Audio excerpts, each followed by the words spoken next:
love. I just want to share a little something with you today. I'm here and I don't know where I am now. I'm traveling back to the States. I just came from Bermuda. And when I got to Bermuda, the rain was so bad that we couldn't get off the ship and enjoy the excursion. And I was very, very disappointed in it. But, I've been through enough to know is what's meant to be will be. So I remember saying to myself, okay, you're just gonna have to come back. In my mind, I was like, I'm coming back with my husband, Who knows when that's gonna be. You would hate to spend all this money for a cruise, go to an island that you want to see and that can't really see it. So while we were there, we tried to make do. We went and bought souvenirs. And I'm like, I'm not looking for the And most of the people in our group went back to the ship. And then I saw my friend who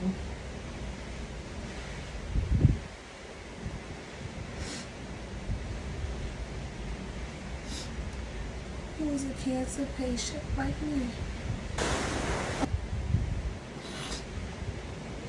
And she's like, what are y'all doing? And we were on our way back to the ship. And she's like, you don't want to go to the beach? And I was like, yeah.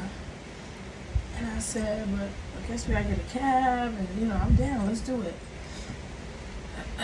She's like, well, let's find out how far it is, and we did that. The gentleman told us it was a 15-minute walk. I said, we can walk it. So we walked.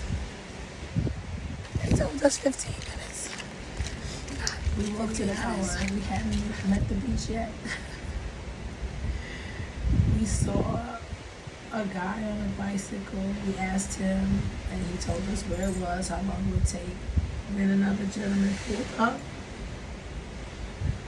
in a cab. They told us the cab fees, but the cabbie looked strange to me. He could have been safe, but he just looked strange to me. She was ready to go with these people, and I just couldn't. And so, there's one thing he did when the cabbie pulled up. He got out. We were on this area where there was this cliff. The cab driver pulled up. He pretended he didn't know the guy that was on the bike we were talking to. He pulled up. He got out of his cab and he stood and he was looking at the sea. And while he was looking at the sea, she was talking to the guy on the bike. While he was looking at the sea, he turned and he looked out of the corner of his eye at us. This man looked strange, and he had one eye that was gray, the whole eyeball was gray. He looked creepy. So she talked to the guy on the bike a few minutes, got all the information we needed, and made a decision. Maybe we should just take this cab. And then he started talking to the cab driver like he knew him. But yet the cab driver came up like he didn't know him. And I was like, something's fishy about this. So I said, I don't want to go. So I told her, come here. Let's walk to the side. Let's figure it out. I said, I don't want to get in the cab with that man. He looks crazy. That's strange.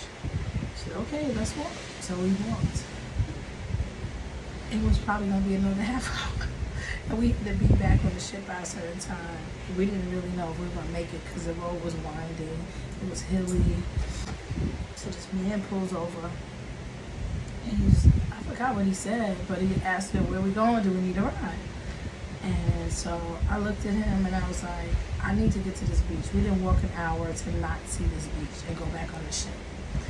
And so I was like, how much do you want to take us to the beach? Because I know we had to get back, wait for us, and bring us back. And he was like, I don't want anything. We were like, you don't want anything? I'm like, this cab driver doesn't want anything. So we decided to get in the cab with him. I was leery. She was talking to him, asking a bunch of questions. I wasn't listening. I was watching his every move. Because I'm a New Yorker. I don't play that, right? Looking at his car, looking around, looking to see everything, right? She found out he worked at the shipyard up there. I forgot where. I didn't find that out until we came back and were about to get on the ship. I'm like, what? I wasn't even listening to you guys. So we get in the car with this man. We drive to the sandy beach with them. I was like, I'm feel good enough and it's gonna sleep. Ask Horseshoe That's Bay what Beach, you which is the meant to beach tell me. that everyone's been telling me is one of the most beautiful beaches in the entire world. One of the top 10. You need to see person. That's a phenomenon, right? So he takes us to that part of the beach, and it looked a little creepy. You see all this grass, and you see this tiny pathway. It looked like it was about this narrow. There's like steps, like nature-made steps to get down to the area where the beach was. As I'm walking down this area, I'm still leery. I'm reminded of the awesomeness of God. I see the turquoise water, that pink sand. I took my sandals off. I walked on that sand, and the sand was so soft. plush. Look at that. Your foot Oh my just went down 3 inches or more. It felt like heaven on my feet. Excuse me, I got a cold. And so we took pictures. I took pictures of us, and I just thought of how much the both of us have been through, and how we were the two out of everybody that were pretty determined to see the sea, see the beach, see the pink sand, everything. How God grew something in us that I appreciate so much. Didn't want cancer to have to do it, right? But I was just so grateful that she was there with me, and that we experienced that together. And I kept wondering, will we live long and strong, right? We're strong right now, right? But I wonder, will we be here in the next 10, 20, 30, 40 years to look at each other and say, remember when we went to see the pink sand beach in Bermuda?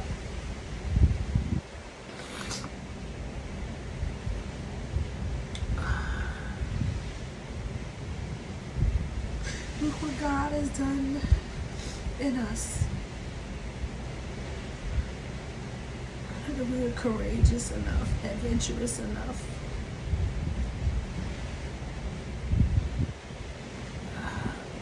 to keep pushing. Oh boy. Anyway, I just wanted to share that. Share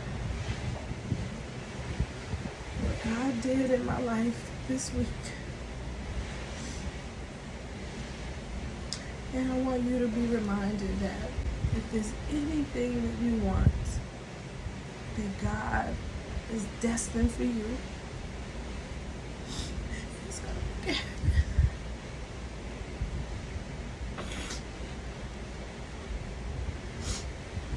You know, in my heart, that I wanted to see that big sand beach. You know, He allowed the rain. But He orchestrated it so that I would do it the way that I did it.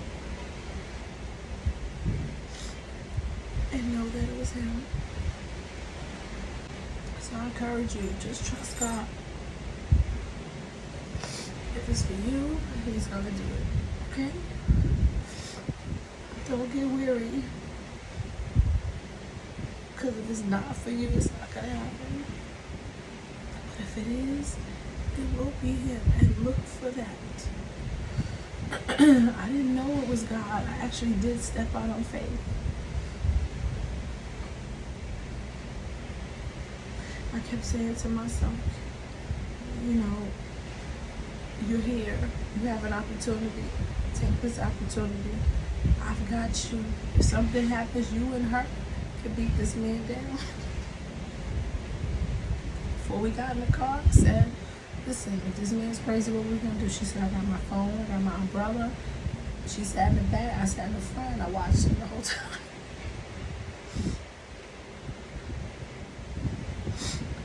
Seeing him when we got to the area, he said, you want me to come with you down there? At first I was like, no. She said, yeah, before I could say no. I just wanted us to be by ourselves, but then it's good to have your enemy close, right? So I was like, yeah, he needs to be close. We need to watch him. And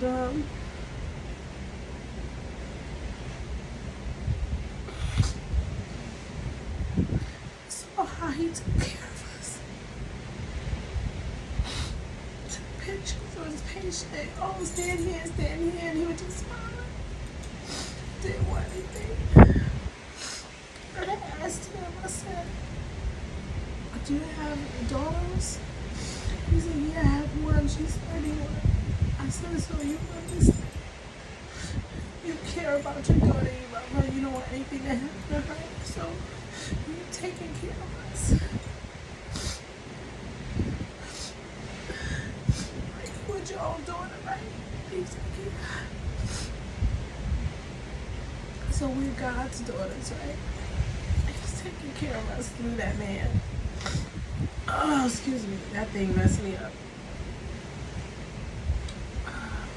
Okay, I'm not gonna make this too long. It's already 11 minutes. I just want to share it, okay? Just trust God. He's got you, okay? All right. Bye, love.